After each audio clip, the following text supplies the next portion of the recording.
Welcome to the lab. Thank you guys so much for being part of this. The lab is where we break down concepts of leadership, business, life, and personal excellence. And I have my trusty sidekick, Joel Scrivener, here with me. Most of you know Joel Scrivener from the Discord.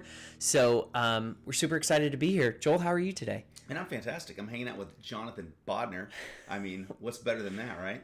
Something like that. It's we're very excited about this new show segment that we're going to do on Hustle Live. So every Wednesday we're going to go live together, and we're going to talk about these different concepts, and we're going to break down multiple different things in personal excellence, leadership, business, and life. And so, but Joel, most people know you from Discord. Most people know a little bit about your story and everything, but why don't you reintroduce yourself and kind of tell everybody where you came from, what's your story, what's your background, and why are you here today? Yeah, absolutely.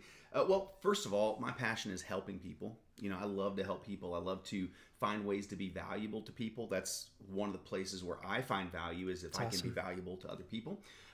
So, you know, our relationship goes back a long ways. You know, I grew up in Oklahoma, born in California, grew up in Oklahoma. And when I was a kid, I was a pretty, kind of a rough and tumble type, had a little chip on my shoulder, loved sports, athletics.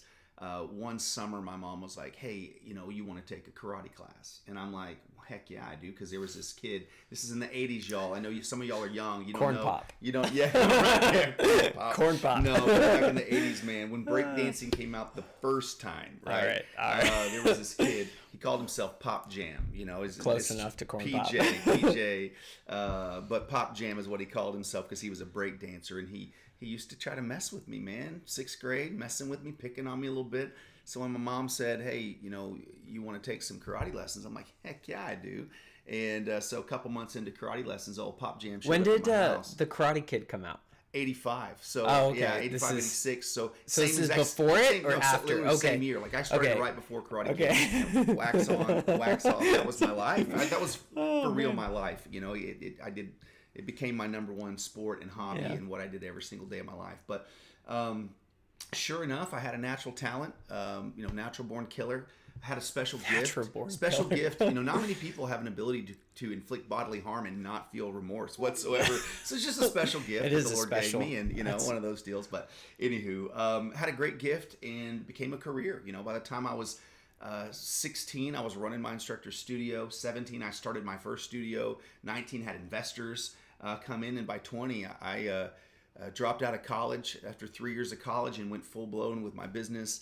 Made the U.S. Taekwondo team, traveled the world, won the world championships, got 4 gold medals at the world championships, 6 national titles in combat Taekwondo, and then slipped on a banana peel, hit my head, you know, not real, but literally left at the top of my game when I was supposed to be the captain of the U.S. Taekwondo team.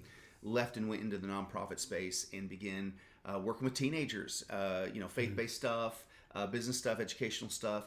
And that was my career for many, many, many years. And then all of a sudden I had the opportunity, I had an idea called Winology. And it was taking my public speaking and leadership development and nonprofit type identity, combining it with my former life as a world champion and professional martial artist, and really digging into the science of winning. So Winology is the science of winning.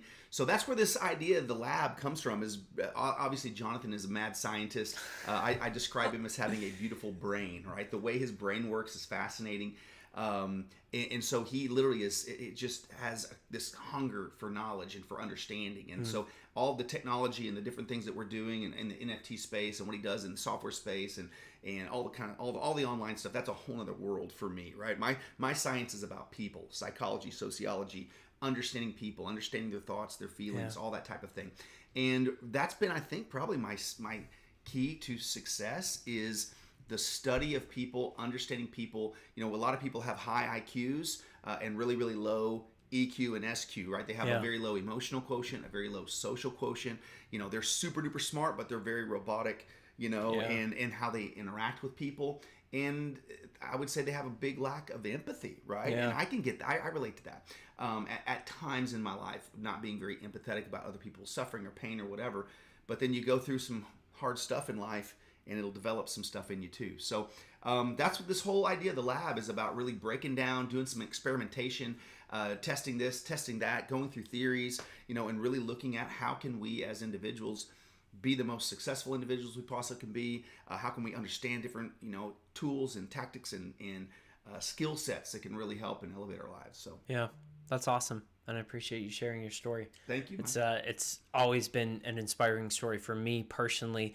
And it's brought me through a lot of things personally, because just looking at you and being like, hey, he made it, and he kept working, and he never quit, and he never stopped, even in the face of, incredible trials that I know you personally went through, and a lot of life experiences that you personally went through.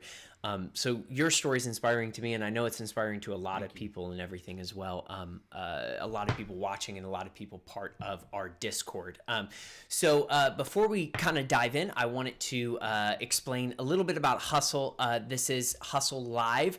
So Hustle is an NFT project that we have started, and Hustle aims to replace people's 9-to-5 jobs and help them build a life of freedom and impact. And part of that impact is what we discuss on the lab here, and part of that building a life of freedom and really growing personally and growing in your network and in your business and all of that as well. So Hustle is not directly for or specifically for business people, but instead Hustle is for people who think differently and who want to solve big problems in the world. And our goal is to actually replace your 9-to-5 income with NFT technology and with automated, pre-developed cash flow assets that have the capability of replacing that 9-to-5 job, and hopefully producing even more above that, so that you can go out and chase the things that you're passionate about and solve big problems in this world. And so that's a little bit about Hustle. If you'd like to learn more about Hustle, you can go to Hustle, HUSL, NFT.com. That's hustlenft.com. There'll also be a link and more information inside of the YouTube channel and on our Twitch and everything as well. We would love to have you on our Discord. Our Discord is a fantastic community of just incredible people who love creating a massive impact in this world outside of just NFTs and outside of their own lives. The Discord has actually given away $16,000 to date.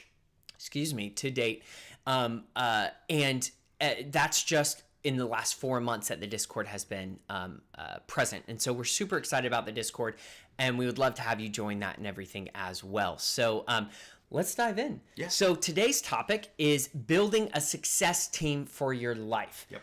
So what does that mean, Joel? Well, first and foremost, you're here right now gaining information, gaining knowledge. You're kind of already doing this, right? We live in a world where you can find out almost anything that you want to learn how to do simply by talking to your phone and asking, I don't want to say her name because she'll respond, but how do I do this? And we might get sued. So. Exactly.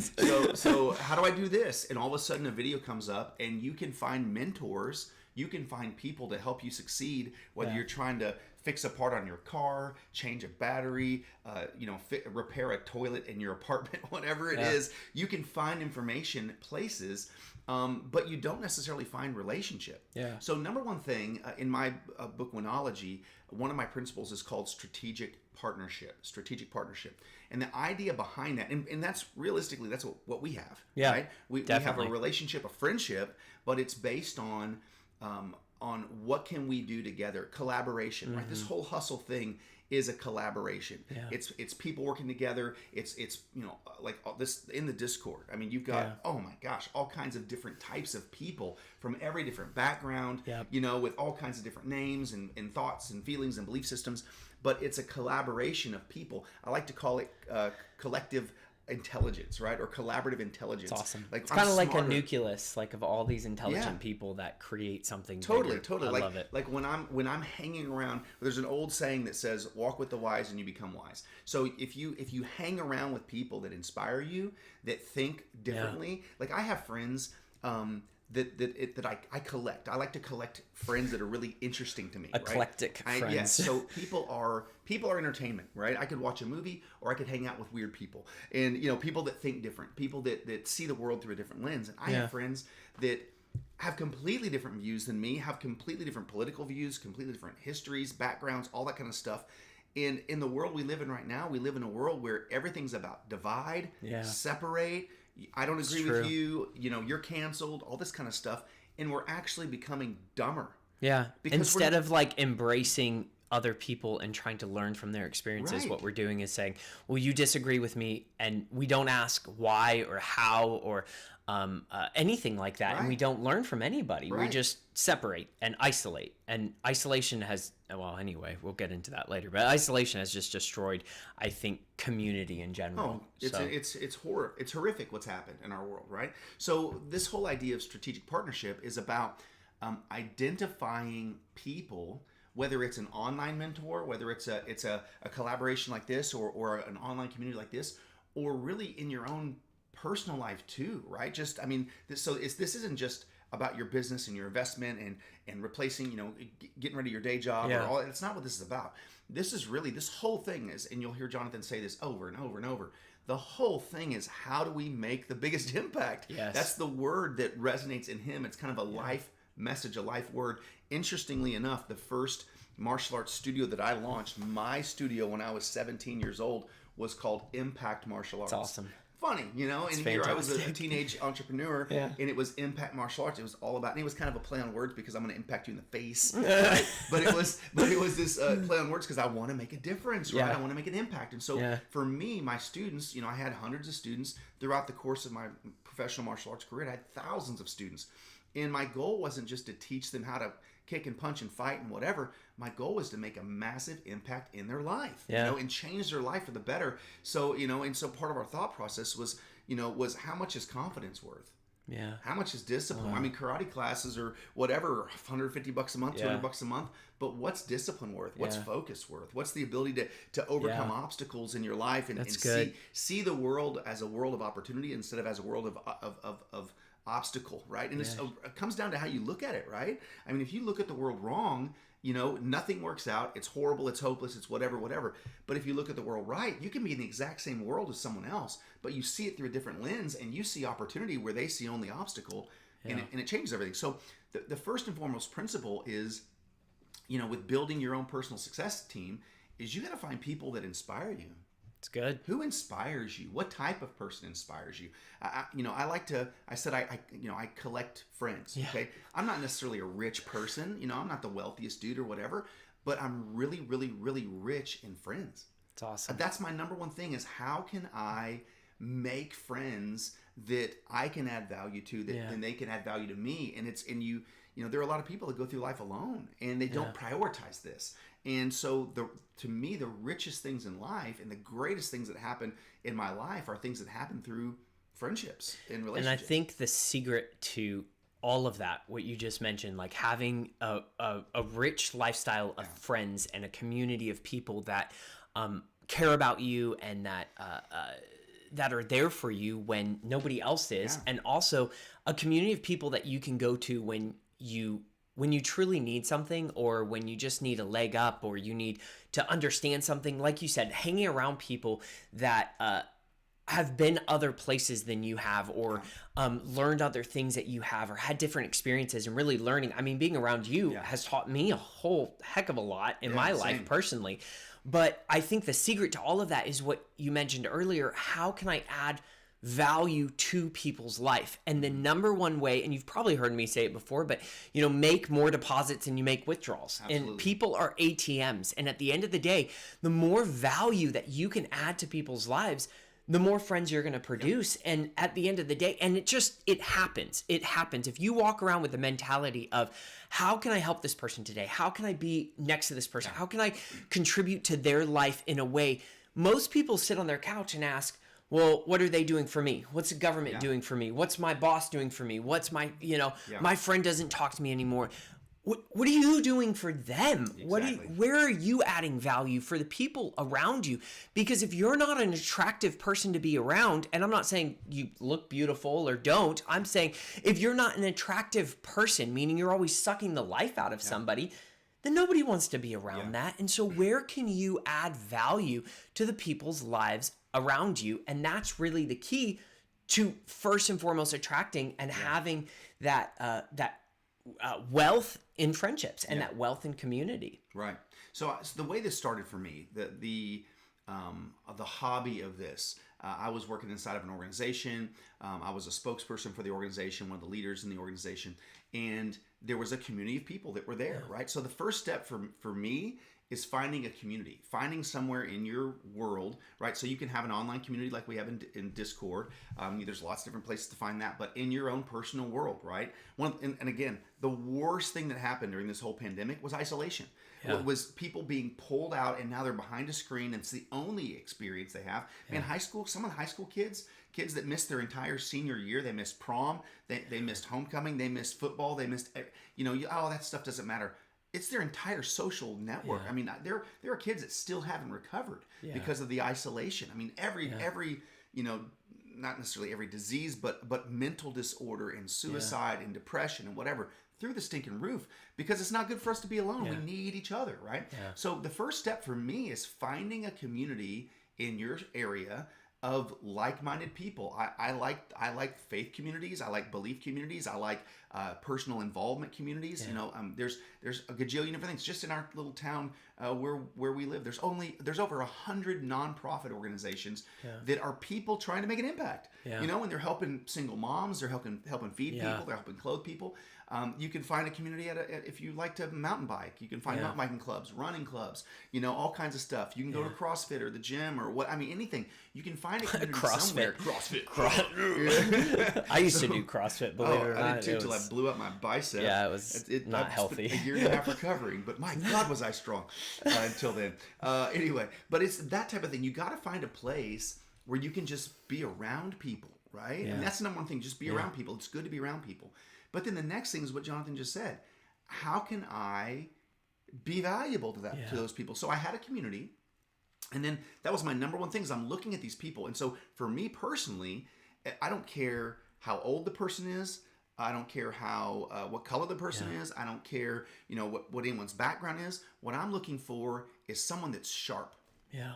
That's what I look for. Someone that's sharp. And I'm like, man, that dude's sharp. Man, that's a good looking couple. Man, that's those people just look like there's something great about them. I don't know what it is, but for me, I'm always looking for people that somehow they intrigue me because they carry themselves in a certain way. They walk in a certain way. Yeah. They not just physically walk, but the way they walk through life, they carry themselves in a way that gets my attention and inspires me. And so for me, it's like, I want to get to know that person. Yeah. And so I then, as a part of the community, go, hey man, I'd love to buy you coffee. Yeah. Can we get together sometime? I'd love to just learn about you. I'd love to hear your story. And for me, my only motivation was, how can I be valuable to other people inside of this community?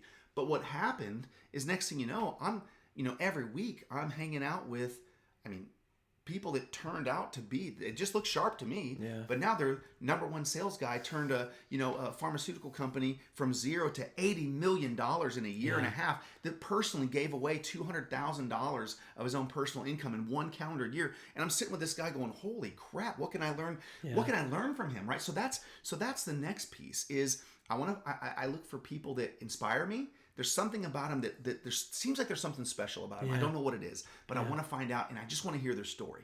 And my only motivation, how can I be valuable to them? Yeah. But then I realize, wow, this person, there's something I can learn from them. Yes. And so it's never about what I can get personally. And that's the biggest thing, Jonathan, because we all know piece of crap takers, man. People that only think about what they can get. The life out of people. Hey, give me your network. Hey, make that connection for me. Hey, give me.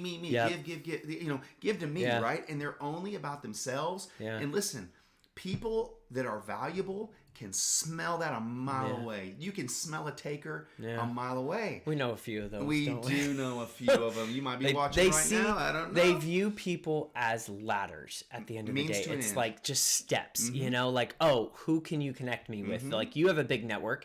Yep. And the irony is we have a big network because we didn't abuse that network, and we didn't, keep throwing out the, like, oh yeah, here's this person. It's like and that's an important thing to talk about too, is when you do build a big network and you build these people around you that are valuable people, how do you protect them? How do you make sure that you're not like taking more than you are depositing, but also how do you make sure that you're protecting them from other people who are the suckers? That's good. I think that might be something we can come back in our next segment too, because that's a great follow-up thing, is how to protect your network, right? So I heard.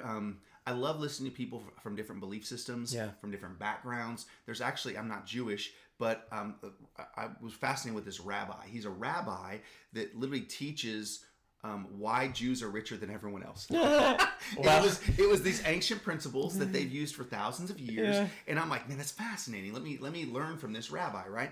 And so he literally was, one of his main key things that he would say is your network is your net worth. Yep. And so the whole idea is, if you want to build your net worth, you got to work on building your pool of friendships. You got to figure out how to be valuable to other people, and knowing that it's sowing and reaping, it's giving and receiving. You can't make an investment in every single one of you. You're here in this hustle group and community because you understand about investing. I want to plant something here. And a lot of it's speculation, y'all. I mean, this is gold mining. This is wild west. This man. is NFTs. California gold rush. I mean, this is wild stuff, right? And so I'm going to plant something here. Yeah. I'm going to dig here with the speculation that, man, this thing might pop, right? Yeah. I might lose, but I'm going to try to hedge my bets, lose a little, win big, whatever. So it's the same thing with people. Yeah, it's true. Is how can I invest in this person, not for what I can get right now, get rich quick, whatever, but man, this person might really sharpen me. Yeah. One of my friends is a 65-year-old woman, right? And she, you would think that, we wouldn't have a ton in common, but man, I love this lady, man. And she's kind of a butt kicker and gets in my business and insults me and talks trash to me. She built literally $1 billion financial investment firm. Wow. Right. And so, and she just, from day one, from our first conversation, she's busting my chops. She's in my, she's messing with me. She's trying to push me away. Right. You need that sometimes. And I'm just like, look, I'm going to be your friend. I'm going to be your friend no matter what. I'm going to be valuable to you no matter what. I'm here to serve you. Right. And so in the long run, man, I've learned a ton from her. But it's never been about what I can get. Yeah. It's never been about, hey, open your world for me. Yeah. It's been about, I wonder what I can learn from this person who has done a lot in their life, and maybe I could really connect with them. Man, when everything went down, in the last few years with all the BLM and the riots and all the different stuff that's happening, I started having very intentional conversations with my friends from different backgrounds. I mean, like, help me look at this a different way. I didn't know that I had one of my friends as a 65-year-old African-American guy that literally grew up in what was called Colored Town. And he grew up no shoes, what's that called, a sharecropper? Yeah. The whole deal, no shoes, walking to school, couldn't shop in the white town. Yeah. And he had an experience that made me richer. Yeah. Because I could understand how he sees the world from a different lens, because I grew up in the suburbs. And I don't know the first thing about what he actually went through growing up and going through the civil rights era, and all that kind of stuff. It's a whole different animal. And there's so much value to just sitting and being like, let's talk. Yeah. Like, tell me about your story. Yeah. Tell me what you've been through. Tell me what's going on. It's like the number one way to make someone feel special is to make it about them, right? And so when there's a book, How to Win Friends and Influence People, been around for ages, but it's a fantastic book. And one of the principles is really to make everything about someone else and really understand them, and to understand somebody, you just have to sit down and say, like you said, let's get coffee and tell me about your story. What have you went through? It's like, when was the last time somebody actually sat you down and asked you, hey, tell me about your story? What do you think about? What's going on in your life? All of that stuff, because that's value. That's what's valuable to somebody. And it's like, just because, like, you would value that if I sat down with you and said, hey, I want to know, like, what's going on? What do you know that I don't know? Like, what's going on in your life? Where have you been? What's your story? And you would value that just as much as somebody else would. And so really taking that time and energy to listen and to hear that. We live in a world where everybody wants to be a TikTok star, a Snapchat star. Everyone wants to be the next Justin Bieber. Yeah. They want to be a thought expert. I used to have hair down to my shoulders because I was like, Oh, yeah, buddy. Man, I might show you my senior picture with my serious mullet from 1991. Oh, buddy. I don't know why mullets are coming back. They're not. Mullets are not a cool thing. They were magical, man. Somebody's in the Discord right now posting photos of mullets. I guarantee it. I used to be able to go like this. Just flick that mullet. No. Mine. See, when I was growing up, it was all about scene, and so everything was scene kids, and so it was the hair that went over one eye. And drama. Yeah. It's just drama. That's hilarious. You're so emotional. Anyway, so this idea, okay, winology, this whole idea came from having coffee and lunch and all that. It literally that I never planned on launching, never once thought about launching, never knew that I'm hanging out with these people and I'm just trying to learn from them. And all of a sudden, these super successful, super wealthy, super, inspirational people that I just wanted to, man, can I just, and this is a big piece. This is a real big piece. You can't be needy. You can't be needy because needy is about take. Yeah. Needy is about take. It has to be casual. It has to be, you play it cool. Hey, would love to get coffee. Man, can I buy you lunch? I just want to hear your story. Whatever. And then you just begin to build a friendship, kind of a situation. So, but if you're needy, you repel people, right? I mean, we all know people that are they're just so needy. I got this one guy that I know if he calls me, I can't answer it unless I have somewhere to be or something to do in 10 or 15 minutes.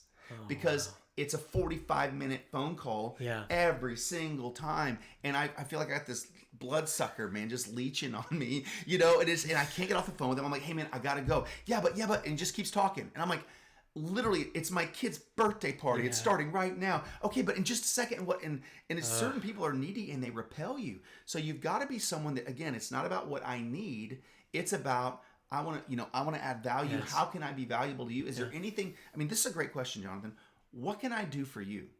Yeah. Is there any way I could help you? Literally, or whatever? So every morning I have a reminder on my phone, and it says, you probably can't see it, but it says, how can I help you today? And it's a reminder for me every single morning to text one of my friends or somebody in my network just to be like, hey, what can I do for you today? And most of the time they're like, oh, just, pray for me or just think about me or whatever. And it's like, there's nothing, but just so people know that you're there when they need something, and it's, the funny thing is a lot of people, I think, especially, you're talking about TikTok and everything.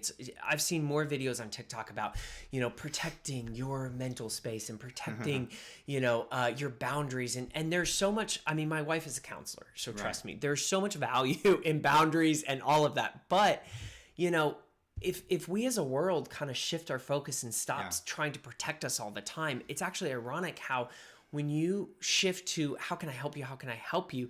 People, they don't bother you as much as you think they do. They don't. Yeah. It's because they respect you. They respect the fact that you are reaching out to them. Like, you don't have to protect yourself as much as you think you do when it comes to like being a valuable person to people. Yeah. And there's been plenty of times I've been scammed. We were just talking about on the Discord being scammed the other day in the NFT community. We get scammed every day, y'all. So let's just face it. But you've been scammed. I'm still recovering from my entire Instagram getting stolen, right? And then I'm almost positive the guy that stole it from me then sent me, hey, I can help you get your Instagram back. And then I got scammed for $150 or whatever to Venmo me this money and I'll get your Instagram figured out. And then the whole deal is like, next thing it's like, oh, I need actually another $50. Yep. And I'm texting you because you're the tech dude, and you're like, bro, this is a scam. I'm like, don't do it. Don't do it. So anyway, it broke my heart, man. But like, if you walk around thinking that everything, and caveat, not financial advice and not talking about the NFT space specifically, but in the world, when you're meeting people, when you're walking around constantly thinking everything's a scam or everybody wants something from you or everything's, if you always think people are takers and you always have to have this boundary and this, these walls set up, then you're never going to build deep relationships. True. There's sacrifice in deep, meaningful relationships. There's a vulnerability and you're going to get hurt. That's part of the process. Think of it like marriage. Mm-hmm. Marriage would not be successful if we did not, sacrifice our the risk of getting hurt and being vulnerable and somebody taking advantage of that. Right.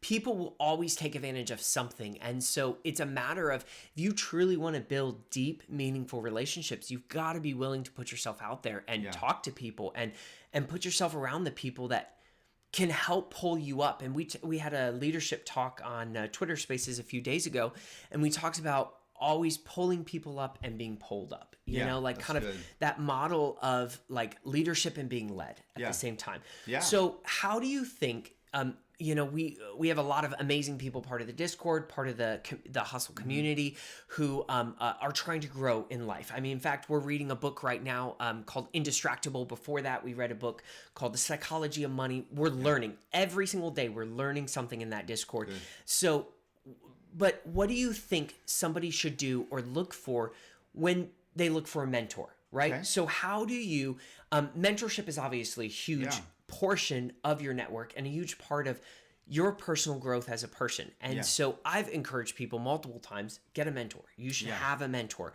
Like, it's so important to have somebody that you can call and you can talk to. You've been a mentor in my life, a huge mentor for me. And so, and it's really helped me get out of a lot of situations that I put myself in. I dug my own holes, and so that model of somebody pulling you up and really being there for you and educating you and helping you, somebody that's been somewhere that you haven't been or you want to be. That's exactly right. So all of this stuff ties together. First and foremost, so I have in my industry, in my space, I just met someone that the person's the same age as me, graduated high school, similar, sports, different sport, but very successful sport career. We had a ton in common. But the thing, and now this person who is, I'm talking light years beyond me, which brings me to a point. First and foremost is you have to have an actual true perspective of yourself. Yeah. There are a lot of people that are too insecure to admit that other people are beyond them. That's good. Good. And so you have to have a real, true perspective. And those people end up the suckers, right? Or they end up alone, or they never fulfill their potential, or whatever, because they think they're a know-it-all, and they're like, I'm just as good as him. And you could, in my space as a public speaker, I could look at all these. They're public speakers. I just heard about a guy today that's speaking at this event. He's $100,000 for him to come speak. $100,000. That's like Clinton. Clinton gets $100K when that's amazing. Yeah, put it in my Haiti fund. Cash right there. Anyway, right? But so it's $100,000. Hey, we're not allowed to talk politics. Hey, you started it, man. Oh, jeez. So we'll have another show. We'll do, yes, whiskey and cigars and politics, right? I love it. But this whole idea of recognizing this person is beyond me, right? That's good. And just there are people that walk into a room and they have no self-awareness. Yeah. And they see, I'm as good as you, I'm as whatever, I'm whatever. And the reality is, no, you're not. Yeah. This person, there's a reason that dude gets $100,000 to speak and I don't. Yeah. And I can sit there and go, I listen to him and be like, well, I'm as good as he is. There's something he's better at. Or somebody would be paying me that kind of money. He knows something I don't know, right? So, but here's the other piece is, for this specific thing I just mentioned, there's a new mentor in my life. The thing that attracted him to me, because he actually wants to pull me in. Like, it's not me necessarily trying to pursue. I was just hanging out. I went to a conference. Yeah. I positioned myself at a conference that was like-minded people, like industries, all that kind of stuff. And there were celebrity people there that were part of that in that space. Yeah. And my wife and I both just made a commitment. You know what? We're just going to hang out, and whatever relationships happen naturally, whatever connections happen naturally. Yeah. And so my wife literally, met this guy's wife in the bathroom. And like, oh, I like your shoes, or this whatever. Is about being at the right place, right? I like your shoes. I like this. Yeah. Oh, we'll see you out there. And then they see each other at the conference. Oh, hey, whatever. Oh, this is my husband. Oh, this is my husband. Whatever. Next thing you know, hey, let's grab dinner. Oh yeah, there's a bunch of us grabbing dinner, and now we're having dinner with. I have no idea who these people are. Yeah. No idea. Yeah. Well, come to find out, this dude is 7-8 times beyond where I'm at in my personal career. And I would have never known it because I wasn't looking or try to climb. I'm just looking for natural a natural relationship, natural connection. Well, now this dude's like, hey man, come here, because he's looking at what I'm passionate about and what I'm giving away, right? That's that's the key, Jonathan, is we start talking, and I'm talking to him about all these people that I'm trying to raise up and elevate and launch out, not to make me richer or not to build my organization, but to actually release them into their own organizations, release them to do their own thing. Let me teach you how to do what I do and live how I live and have the life that I get to have, and I'm just giving it away, right? And so he's like, huh, well, I like to do that. So here for me, I'd helped probably 5 different organizations launch, and on a small level, just what I could personally do with my organization, investing in other people to go do and live their dream, whatever. So I'd helped about 5 different organizations launch. We start talking. He's like, I've helped 40 launch, and we have now. So we have a like passion. Yeah. And he's like, I'm actually launching this new organization. Wow. Why don't you come be a part of this? We have something in common. And by the way, I want to help you take your organization, break this glass ceiling, double and triple and quadruple mine. Yeah. And again, I'm only there to be valuable to people. Yeah. I'm not there to climb. I'm not there to try to get something from someone. And it naturally happens when you're in a place where you're sharing, you're giving, you're whatever, and next thing you know, man, we had a 3-hour conversation. Then they flew in town to hang out with us. We're flying to go hang out with them. It's a really cool thing that's happening, but it all happened organically because you got people that are just trying to be valuable to other people. Yeah.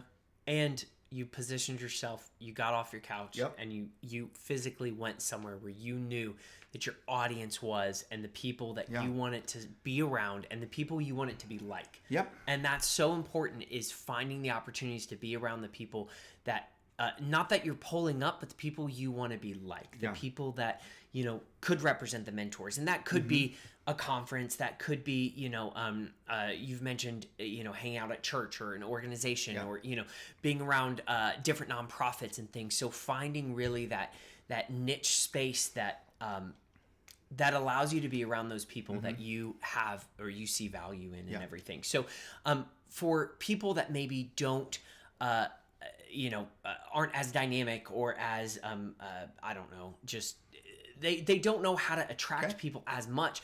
Where can they find a mentor, and how do you attract a mentor when you don't know where to start, and you don't know, you're sitting at home working because nobody works in offices anymore. You've got everything online, you've got all these people, but you got friends and everything, but where do you actually look for a mentor? Where do you find somebody that can really help you grow personally and build personal excellence? Yeah. And that's, again, Jonathan, it's not easy to find. It's really not easy to find. But you want to look at natural places, right? So and it comes down to skill set, right? So, for example, let's say that I want to be a better husband.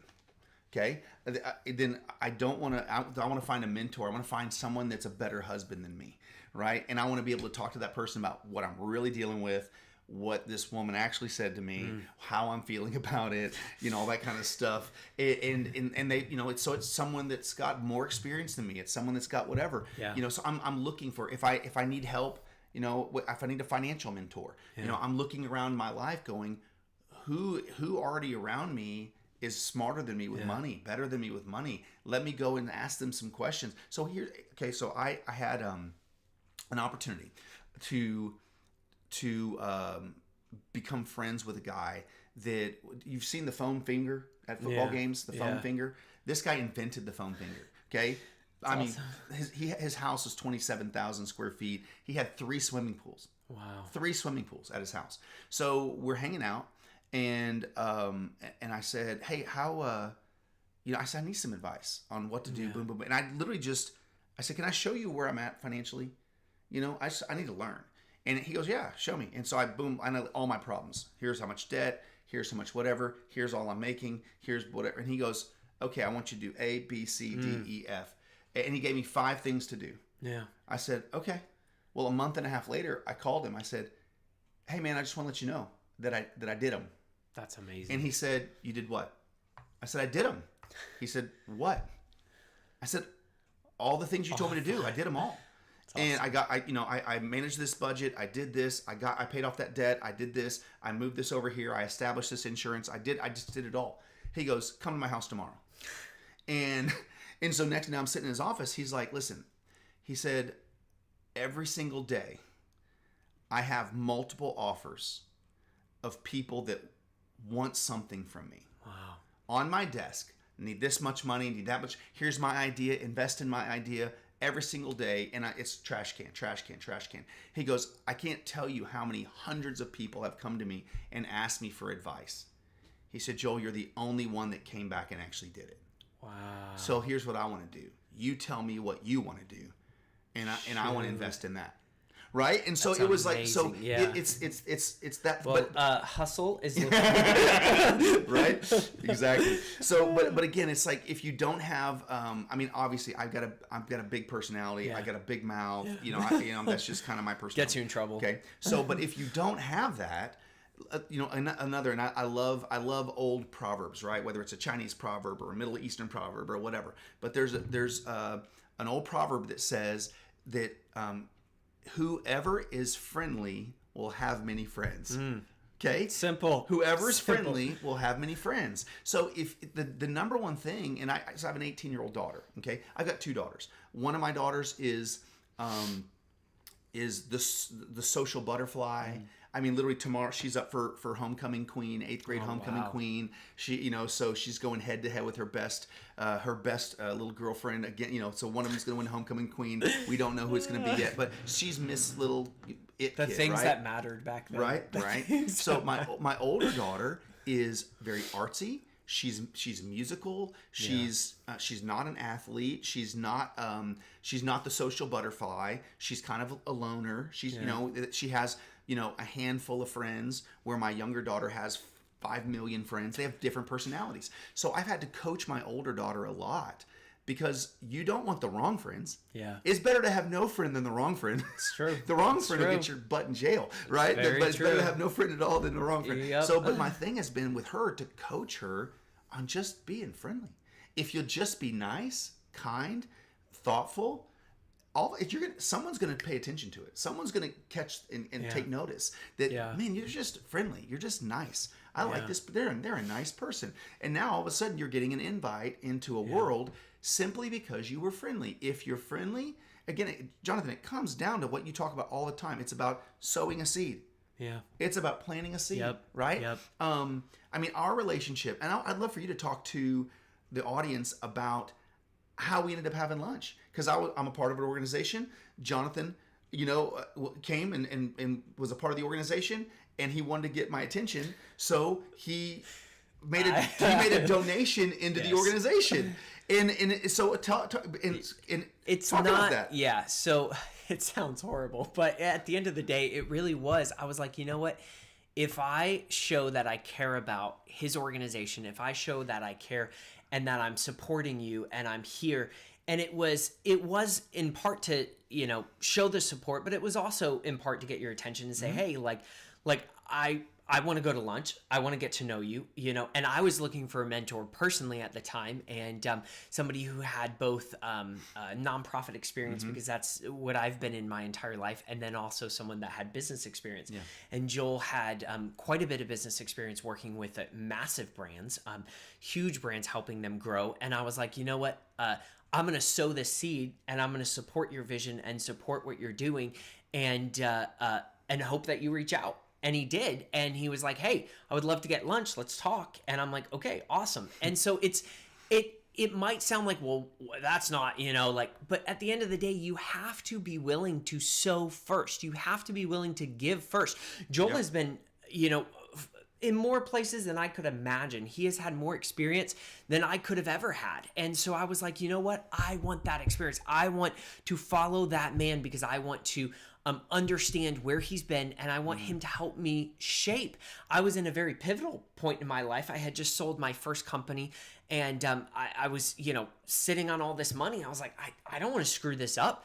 Yeah. Like, I know I've heard all these stories of people that just budge it up, they lose focus. And I was like, I want somebody that can help me stay focused. And I knew that you would be able to help me stay focused because I had seen you do it with so many other people. And I had watched you for years in your organization. And so really planting that seed is what started the relationship.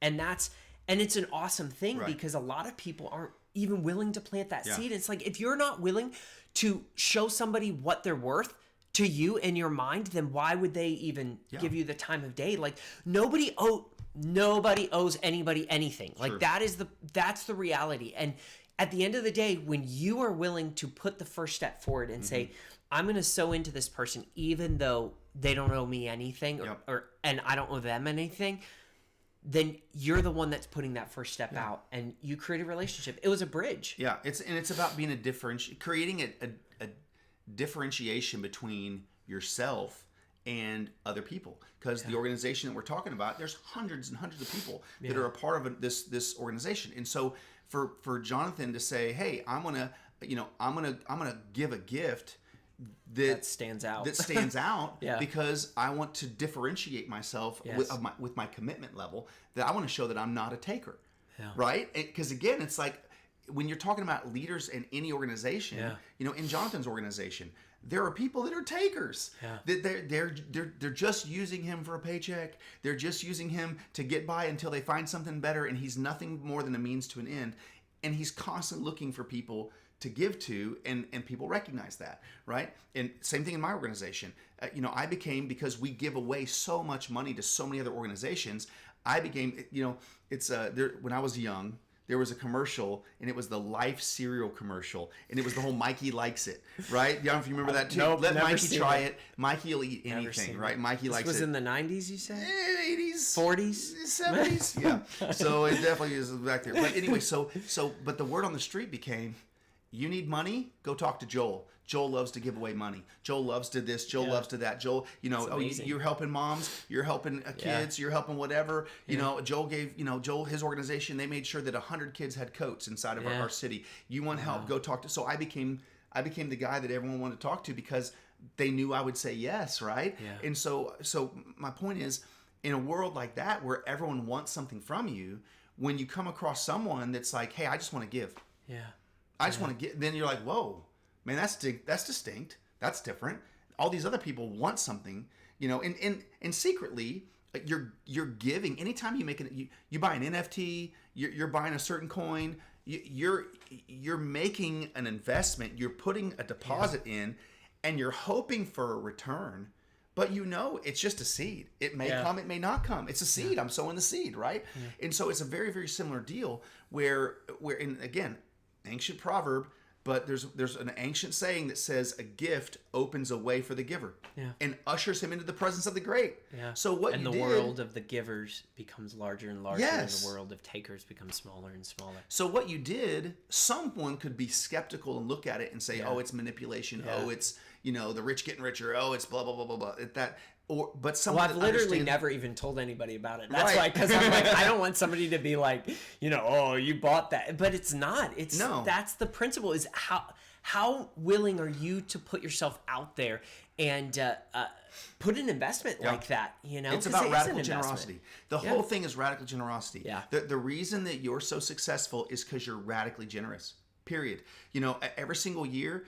Do I want to make more money than I made the year before? Yeah, I do. But what I really want to do is I want to give away more money. Yes. I want to give away more to more causes than I did before. And it's how you scale impact is giving. Mm-hmm. You scale. It's like you're only one person, right? So you can have an audience. You can have an entire community. You can help as many people as you want. But the fastest way to scale impact is to give. Yep. And it's also one of the biggest ancient principles that you're talking about is when you give.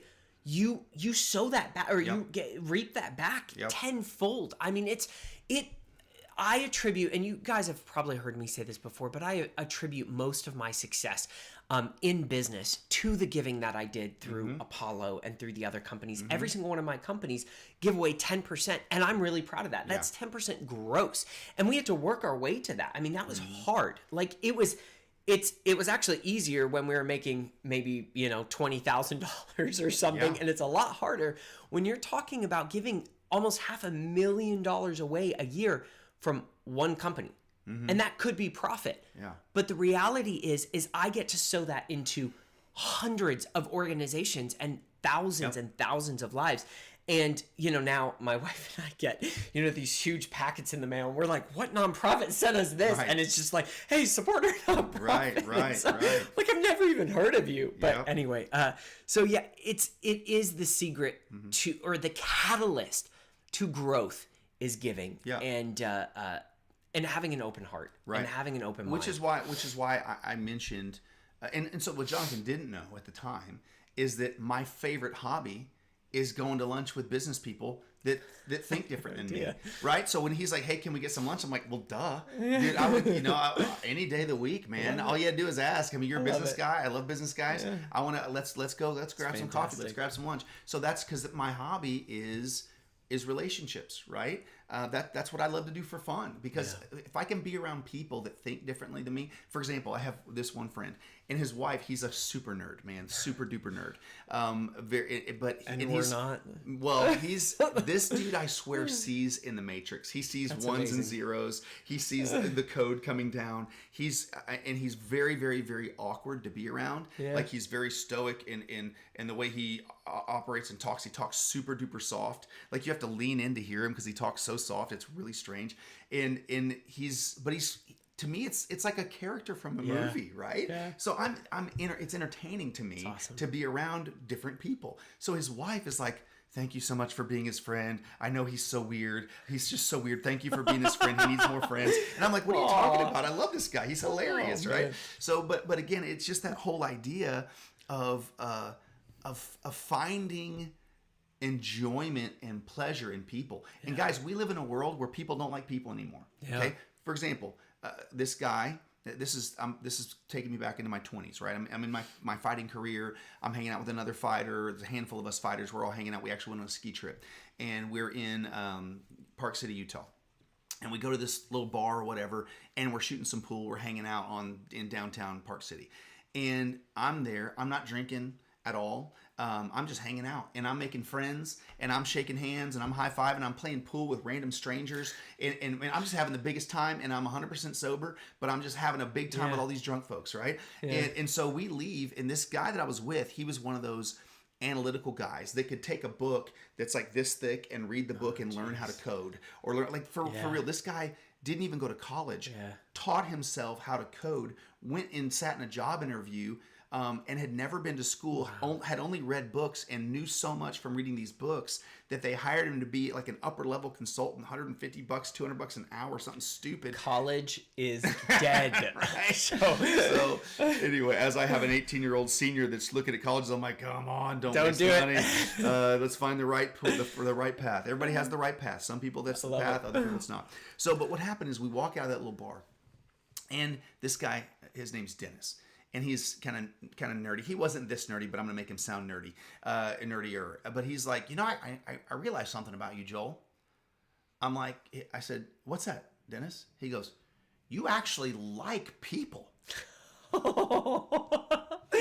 You actually like people." I love the impression. Right? Yeah. He wasn't that nerdy. He wasn't that nerdy at all.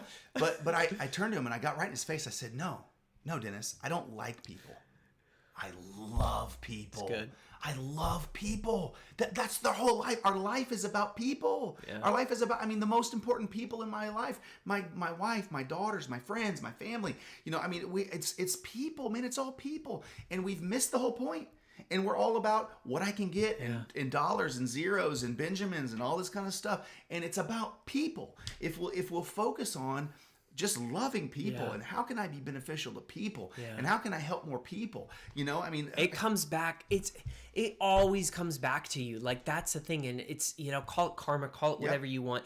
But at the end of the day, the more that you love people and the more that you help people, the more it comes back tenfold. And we'll end this hour on this thought, but it's like, think about the end of your life. Mm-hmm. You're laying there, whatever, on your deathbed, you got your family around you and everything. Do you care about the money you made? Probably not. Do you care about the jobs you had? Yeah. Your accomplishments are great because they leave a legacy. Yeah. But you're not sitting there, I should have made that extra $1,000. I should have made that extra. Yeah. You're sitting there thinking about who are the people that I got to spend my life with, and who did I wish that I could spend my more time with? Yeah, because you never get that back. Yep. So yeah, it's interesting. I mean, rich people kill themselves just as often, same stats as poor people, and a lot of people end up and they got everything in the world, but the people that mattered.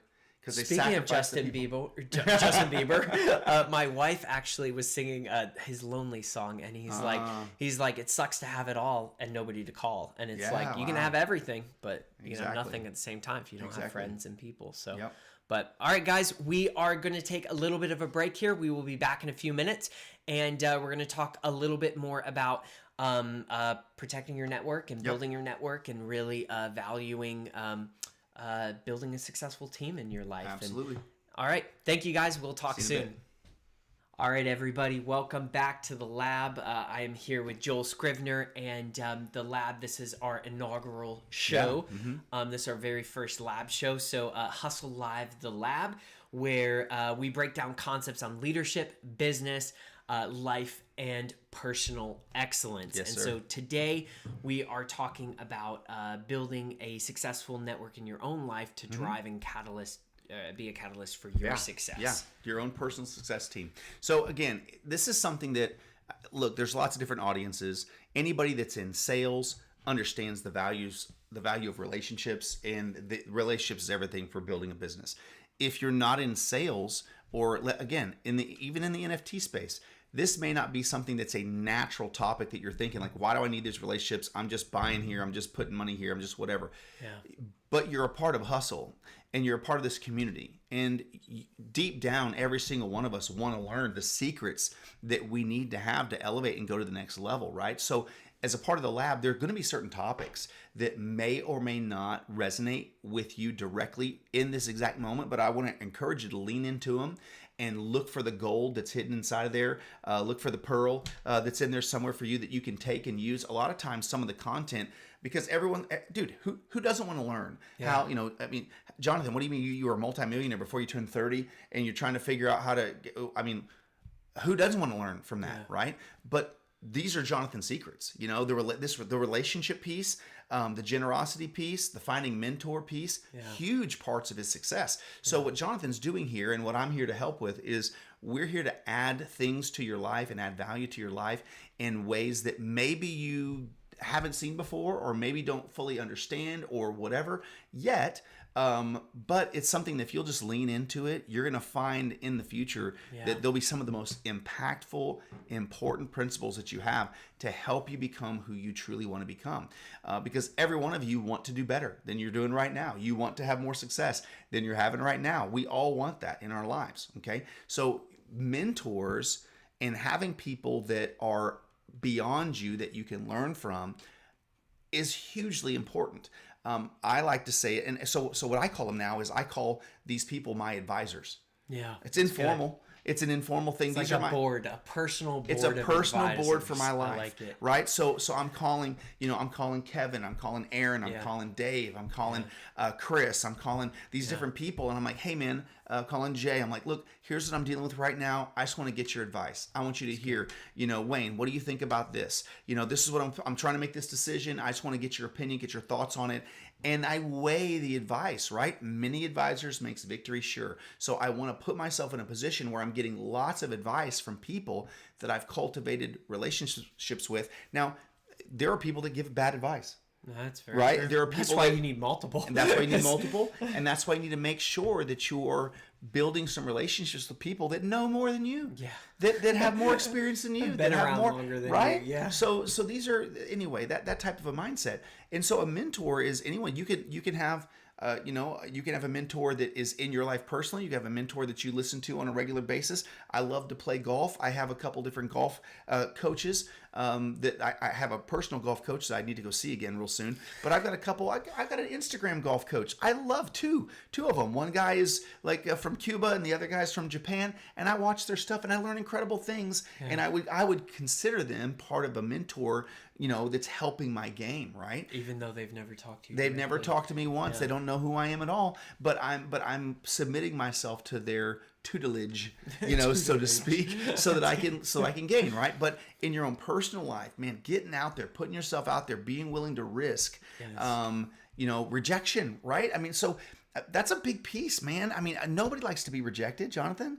And there are people that won't say anything because they don't want to be rejected. They won't put themselves out there. Yeah. You might be one of them. You might be one of them. But again, it's like if you don't risk, you can't get the reward. Yeah. Right? And so even with whether it's a dating relationship or anything, right? It's I remember. Do you remember the first time you asked a girl out? Yes. I was 12. Yes. I had to think about it for a second. It was 1985-ish. And I walked up to her, and in the 80s we said, "Will you go with me?" That was the term. So like Game of Thrones. Will almost. You go? Will you go with me, my lady? My lady, will you go with me? So I said, "Will you go with me?" And she said, "Where?" I'm like, "Never mind," and I walked away. Didn't work, try, fail, right? But I was persistent. She said restaurant or I was persistent, and and you just keep swinging, man. It's just get more at bats. You got to keep swinging, and build those. But it was practicing. Look, I took a lot of rejection in the day, man. I got turned down a lot, but it built a resilience in me that now. Next week, Jonathan and I celebrate 27 years of marriage. Can you believe it? 27 years. Insane. Of marriage. Insane. And my wife is a stone cold fox. But I had to get rejected a lot to finally get a yes from the perfect woman for me, right? Yep. So anywho, you got to build that resilience up a little bit. We did mention that we wanted to talk about how to protect your network or your mentors, right? Yeah, and really like how to not abuse the important people in your life in the sense that, and I use abuse loosely, but really abusing that the value that they're bringing to your life, and not just like throwing that, especially when you do have those people in like your life that are like, hey, introduce me, get me connected, because you could meet somebody that has a lot of power and a lot of sway. And like I met a governor the other day, and he and I got to sit down and talk for a few minutes, and that was awesome. Like I was like, this is fantastic. Like I'm sitting down and speaking with the governor right now, and a relationship like that, you can't. And it's not quite a relationship yet, but at the end of the day, that's a high-powered person, and you don't. You can't just bring anybody with you, or you know what I mean? Like, so how do you protect those relationships and make sure that person continually feels valued? Now, I've seen this done wrong, okay? I've seen this done wrong. And I've seen it done in a manner where the person's like, because this person was seeing this individual as owing him a favor, or him having the equity in the relationship to be able to ask for a favor. And so someone was like, hey, introduce me to him. And he's like, no, I'm not going to introduce you to him because I only have one favor and I'm saving that for myself, and I'm not going to give that to you. And I'm like, that's weird, man. Just the way you're even looking at that is it's transactional. Yes. Jonathan, listen, in our world, if there's a relationship that's transactional, it's just business. I pay you for this, you give me that. It's transactional. It's just business. That's not a relationship. Okay. So if you have contract, if you have a transactional relationship with in a boyfriend, girlfriend, husband, wife relationship, and it's just transactional. I give you this, you give me this, and it's just transactional. Yeah. Well, there's no intimacy. Where's the value? What's the difference between prostitution? I mean, it's a business transaction at this point, right? It's like, for crying out loud, that might have been a little awkward there. But hey, we got your attention. You're like, prostitution. Hey, I'll listen to that. But it's for me, it's about if somebody wants to meet this person or wants to talk to this person, the number one thing I do is I say, I can't give out their number without their permission. So let me ask them if they're okay with this. Yeah. And then I'll go to that person and say, hey, I got this person, so-and-so and so-and-so. They wanted to meet you. No pressure. Say no. Don't feel any pressure. Please say no. But if you're open to it, I'll give you their number, and on your own leisure, if you feel free to reach out or email them or whatever. And so I do not put, I go the opposite. Hey, will you introduce me to this guy? No, but let me talk to him and find out how he would like to make a connection and give me your email. And if he's open to make a connection, he'll email you. And then I put my valuable asset, friend, mentor, whatever, in a position where they're in control of it. And they're not having somebody badger them. I mean, I remember the story of this one dude that was a taker, and he was trying to get a meeting with me through you. And what was that about? Well, that was a weird one. He wanted more connections, especially around here, and he wanted to go to lunch with you. And so I was like, hey, you're gonna have to email him. I was like, I don't want to just make that for you. And so I asked you if I could have him email you, and you were like, yeah, sure, but I don't have to respond. And I'm like, great. So there was a lot of just kind of protecting that relationship, because at the time I was like, I didn't know this guy that well, and I wanted to protect Joel and the time that he had. And, I knew that there wasn't a lot of value in that relationship either, like for you. And that was the other thing, is I wanted to make sure that at the end of the day, anybody that I introduce has a mutual value. And that was the most important piece of that, was creating a mutual value. And it just wasn't there. It was almost more one way. And I was like, that's not respecting Joel's time and your know-how and everything. That's not putting respect on that.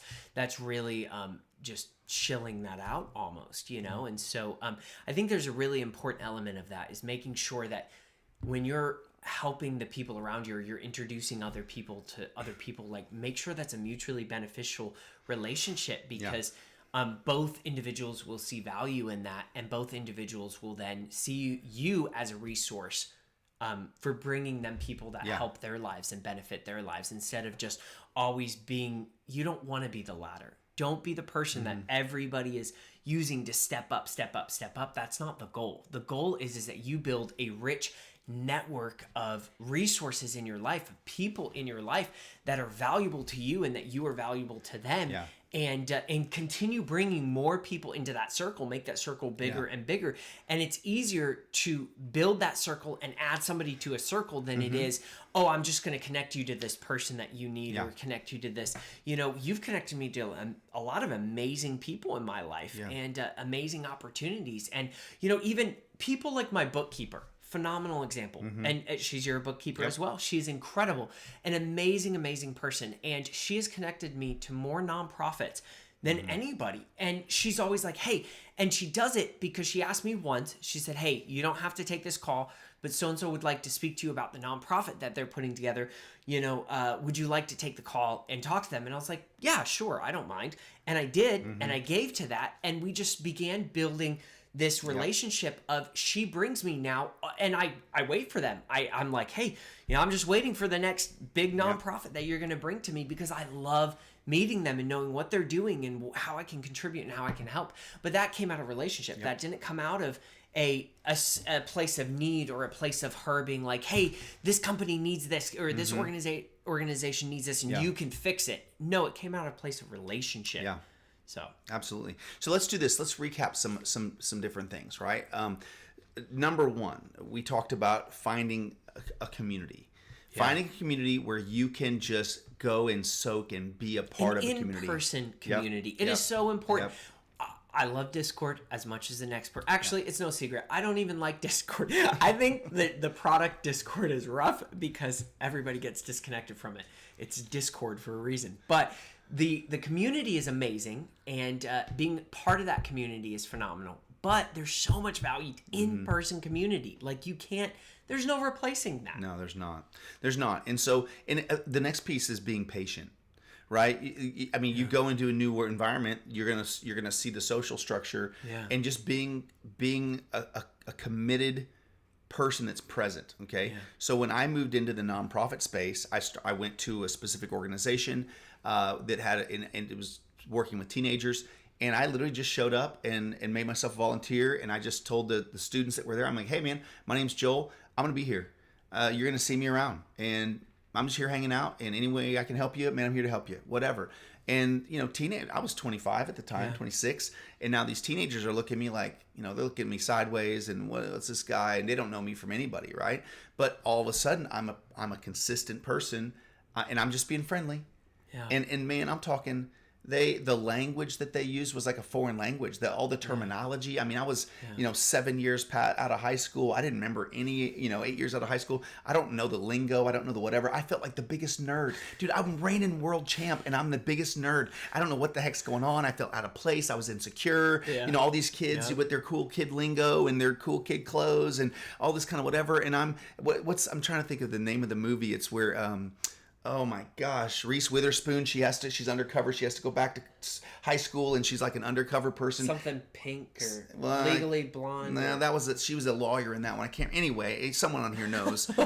Pyro knows. Pyro definitely knows. She's right like, now. Oh my gosh, I know. But she had to like go undercover, and it was so in this.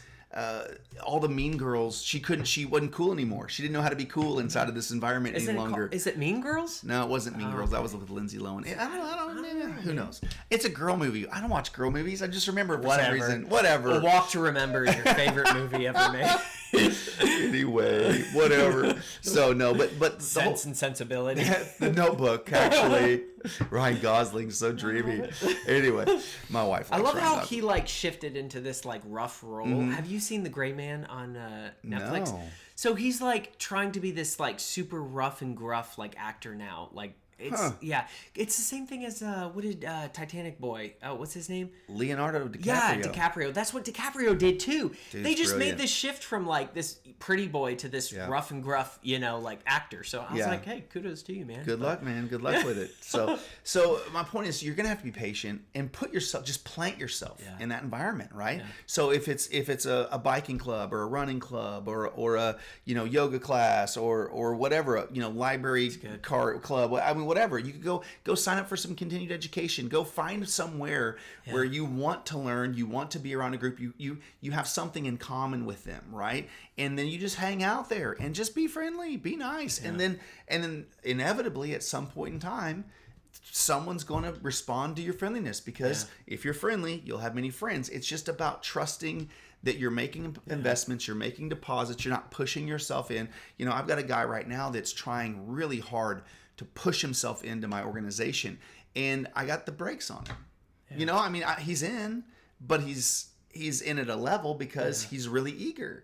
Yeah. And if someone's overly eager, it makes me nervous. I'm like, what's their angle? What's their angle? What do they want from me? So you can't be overly eager or overly pushy. You just got to be chill with it and just be there and just keep making deposits and being friendly. And next thing you know, you're going to actually find some relationships there, that's right? Awesome. And it's you got to put yourself out there and then be consistent. And so come back around to that mindset of being the greatest giver. Yeah. Be it I'm here to meet a need. I'm here to be a blessing. I'm here to to for what I can give and how I can serve.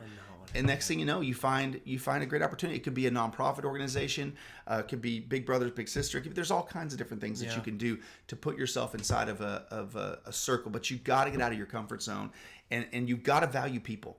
You've got to value people. So relationship, okay? Yeah. We can close with this, or we can bounce off on new ideas, whatever you want to do. But the way I look at relationship, so we live in the country.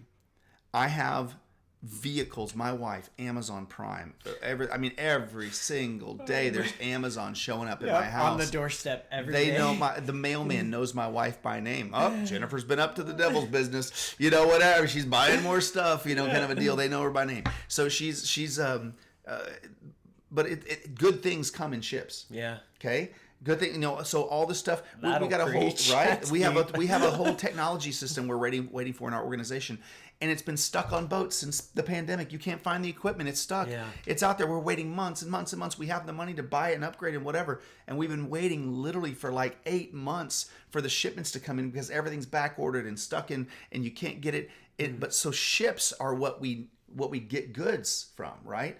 And the best things in your life come through relationships. The relationships, it's the best things, the most valuable things. Man, I see you look at your little man, and dude, the way your eyes light up and the way, the relationship you have. Same thing, my girls, my wife. And don't get me wrong, man, look, Jonathan and I are married. We're married. We have wives. Marriage is hard, man. It's hard work. It's an investment. We think different. We talk different. I mean, she thinks this way. I think that way.